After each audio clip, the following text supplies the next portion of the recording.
ధర్మపురి అరవింద్ నిన్న మాట్లాడిన భాష ముఖ్యమంత్రికి ముఖ్యమంత్రి గురించి మాట్లాడిన భాష మాత్రం అది హర్షింపదగది కాదు.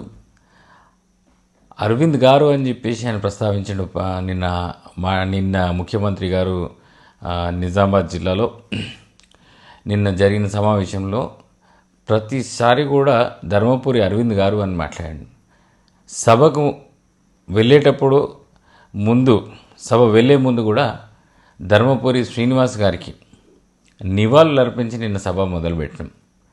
అంత మర్యాదస్తుడైన ముఖ్యమంత్రిని అంత ఘోరంగా మాట్లాడుతుంటే మాత్రం సహించలేని పరిస్థితి. ఇది మంచి పద్ధతి కాదు అరవింద్. మీ నాన్న చాలా బాగా మాట్లాడుతుండే.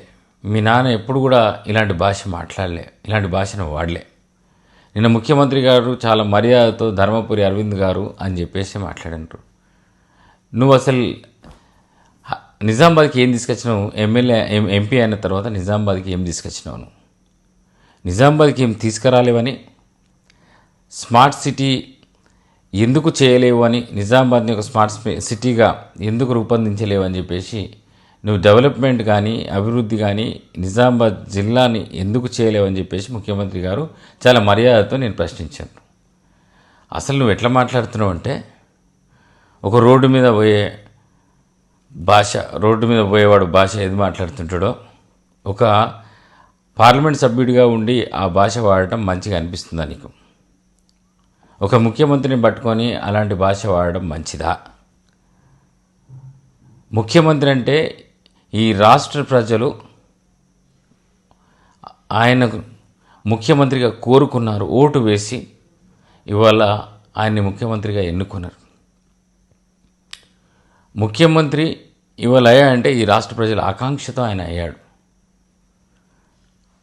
ఆయన వ్యక్తి కాదు, ఆయన ఒక వ్యవస్థ. ఆయనకు మనం మర్యాద ఇవ్వాల్సిన అవసరం ఉంటుంది. ముఖ్యమంత్రి అనేది ఒక పదవి, ప్రజలు కోరుకున్న పదవి, ప్రజలు ఇచ్చే పదవి.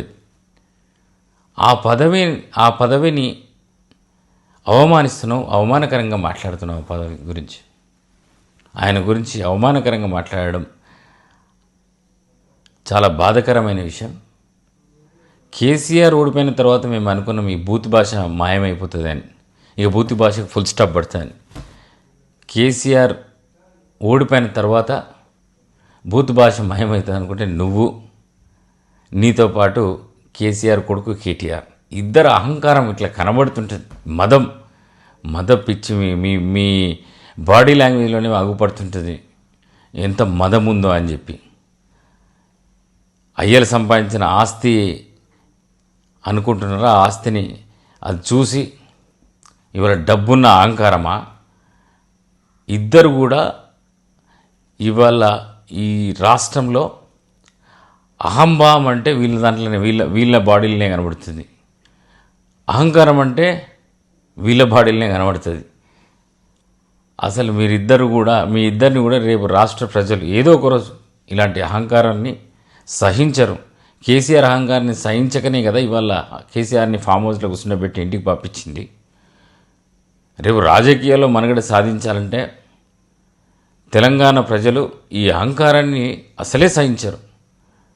ఈ అహంభావాన్ని, ఈ పొగరుతనాన్ని, ఈ మదమెక్కిన వ్యక్తులని అసలే సహించరు. మీరు నిజంగా 10 కాలాల పాటు రాజకీయాల్లో రాణించాలనుకున్నా ఈ మదాన్ని తగ్గించుకొని, ఈ అహంకారాన్ని తగ్గించుకుంటే రేపు ఏమైనా 10 కాలాల పాటు మీరు రాజకీయాలు ఉంటారు. లేకపోతే రాజకీయ చిత్రపటం నుంచి త్వరలోనే మాయమైపోతారు. జాగ్రత్తగా ఉండు అరవింద్. ఇంకొకసారి ముఖ్యమంత్రి గారి గురించి అలా మాట్లాడితే కాంగ్రెస్ పార్టీ కార్యకర్తలు చూస్తూ ఊరుకోరు. నీ నాలుక